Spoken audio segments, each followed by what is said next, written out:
Alors Mathieu, quels sont les acronymes du jour?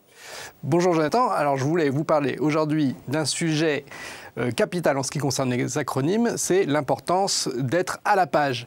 Et quand je dis à la page, je ne parle pas de la page, la prestation d'accueil du jeune enfant, non, je vous parle de l'importance de se tenir au courant des changements d'acronymes pour éviter les appellations fautives.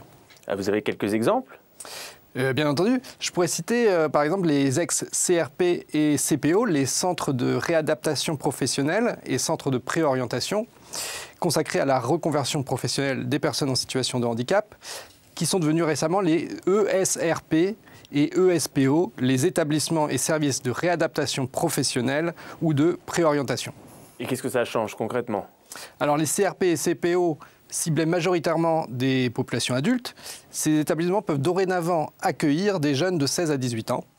Et parmi leurs nouvelles missions, ils sont désormais invités à faire de l'information et de la sensibilisation sur les questions liées au handicap auprès des organismes de formation.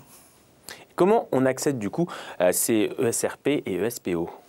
Alors dans la plupart des cas, il faut faire la demande à la Maison départementale des personnes handicapées, la MDPH, dont on a déjà parlé dans une précédente émission.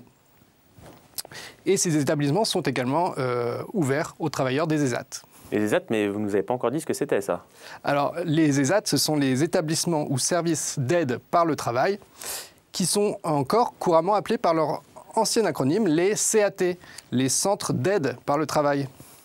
Ce sont des établissements médico-sociaux qui offrent aux personnes handicapées des activités professionnelles adaptées ainsi qu'un soutien médico-social et éducatif.